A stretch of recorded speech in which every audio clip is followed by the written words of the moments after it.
Greg Howard here with us in the studio. It's funny, as this happened over the weekend, so many people reached out to me, and we're obviously talking about the Trump assassination attempt, reached out to me. I probably, like you, I'm sure, broke records with text messages back and forth, waiting for Monday morning and, how we were going to attack this and approach this. And I'm glad for sure that you're one of the regular guests to come on and talk about this because thank you, Leo. I want to start with your expertise. Not that you're a Secret Service member, but tell me your thoughts on the reaction of the Secret Service, and then also, if you can, get into how the Secret Service, the most supposed sophisticated security detail in the history of the country, can allow a guy to wander around a fairgrounds with a rifle and get up on a roof 150 yards from the president. Yeah, so I got a lot of text messages asking me this question. And thank you for prefacing this with I have no training in,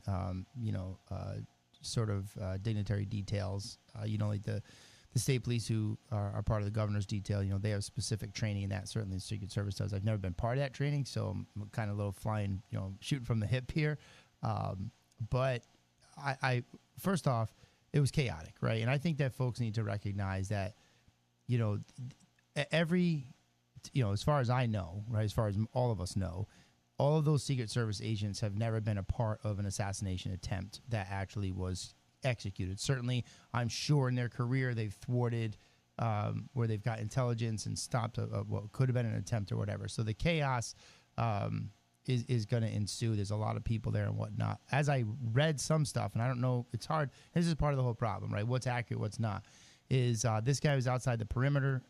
Some local law enforcement had gotten reports about him, and clearly the snipers were honed in on him, right? Because they took him out pretty quick. So clearly they were honed in on him. And one person asked me, he said, well, if they see the guy up on the roof, why don't they just shoot him? Well, because it's America. So, I mean, you can't just pop a guy because you think, well, maybe he shouldn't be on the roof. I mean, if you see a gun trained at people, then yeah, sure, take a shot. Right. But, I don't know what those guys saw when they saw it. My total speculation, I don't know any of this. My guess is that they had gotten word that there was a guy outside the perimeter that was close enough that he could hit with the range of the weapon that he may have had. They probably honed in on him, couldn't tell if he had a gun or not. And then when he popped up and got a round off, they got a round into him. So there are reports, and again, this is non-corroborated reports, but there are reports that the snipers were asking for permission to shoot. Now, there's no way for you to know whether that's true or not. But does that seem like a plausible scenario? Yeah, sure. I can definitely. I would imagine as they set things up, and again, I don't know because I've never been a part of this sort of training, but I would imagine that there is some sort of unit or detail commander who's calling all those shots. So they're probably getting information. Well, what do you see? Well, he's up on a roof and he's prone. Do you see a firearm? I can't tell if it's a firearm or whatever. Depending on where they are and what they could see. Clearly, they're snipers, right? They have scopes that didn't. But what they could or couldn't see, and I'd imagine if they told the incident commander, hey, he's got a long rifle and he's up on a roof. Okay, but those are difficult decisions to make too. I mean, so it's I don't like to second guess people who are making these split second decisions, especially when I don't have the training that they do. Yeah. But one thing that I did notice was, and being the police officer that I am, if you notice when the Secret Service plainclothes officers, agents, I guess, pig pile on the president, he gets down himself. And that was another thing. It seemed to me it took it seemed to me a little bit long, right? I don't know. But, the president, you hear a pop, right? Everybody responds. It takes a split second for your brain to process something. Sure. But you would think Secret Service agents, they hear a pop, they get on him, right? Like that should be like automatic training. Excuse me. But they hit the pop goes off. He grabs his ear. He sort of recognizes another pop. The former president, gets down. Trump gets down, and then they kind of pig pile on. It seems they should have been, in my opinion, again, novice as I am to this, a bit closer to him and should have been on him a lot quicker than they were. So that would be one thing that just sort of stood out to me. Yeah. But then, and then there's chaos ensuing now because, we talk about the protection of Donald Trump, but, there's, I don't know, hundreds or thousands, however many other people were there. And you have the rest of local law enforcement now has this concern. You know what I mean? And, you hear another pop and it seems the gunfire stopped, and now they have people running all over the place. They have an unknown at the time, in the immediate. We look at this today, Monday morning, literally Monday morning quarterback, right? But in the immediate moments after that happened, they don't know how many victims they have. They have all of a sudden they have a lot of things that are trying to happen in this chaotic scene. So it's tough to criticize them, but there were some things that stood out to me, like, geez, is the Secret Service really the best among us? So one of the things that I kept asking myself, which was, okay, so if you're going to guard the president of the United States, and one of your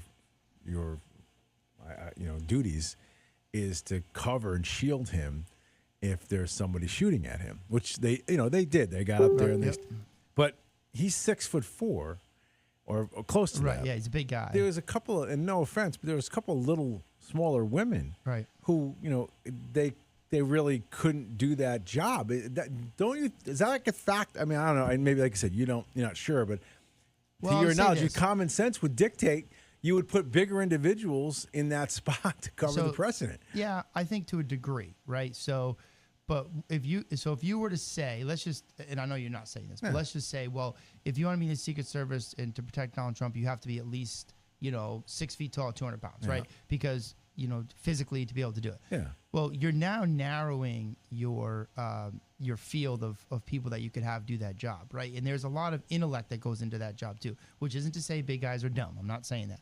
But what I'm saying is, when you look at law enforcement as a whole, because I get this question a lot, you look at law enforcement as a whole, there's a lot to it. And the physical aspect of the job of fighting, right? Like we think of it that like what we saw in Norwich, where they had to control this big guy, is a piece of it. But there's a lot of intellectual aspects to law enforcement too that never makes the news because it's not sensational.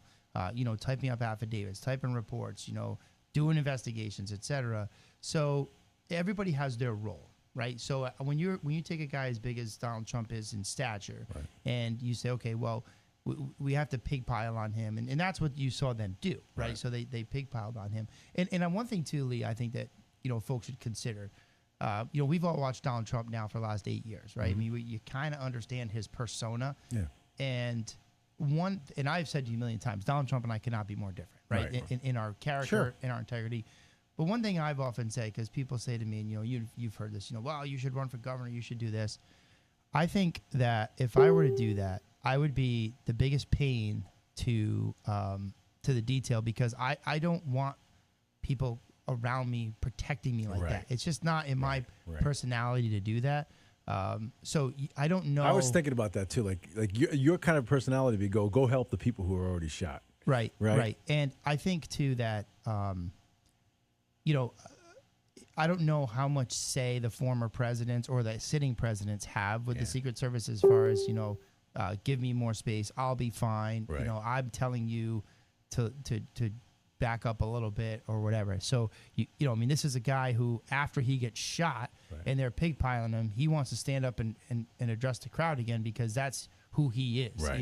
And it's interesting that some elected officials or former elected officials, as the case may be, have come out and said, look how selfish he is. He wants to stand up and fist pump the crowd. Well, I don't know that's selfish. I think that's selfless, and I'm not in the habit of defending a lot of things that man does, but for him to stand up and say, hey, I'm fine, we got to continue this, we're not going to thwart me away from what I'm trying to do, that seems somewhat selfless. I think a selfish person stays in the ground and doesn't show his face again and gets himself into the car.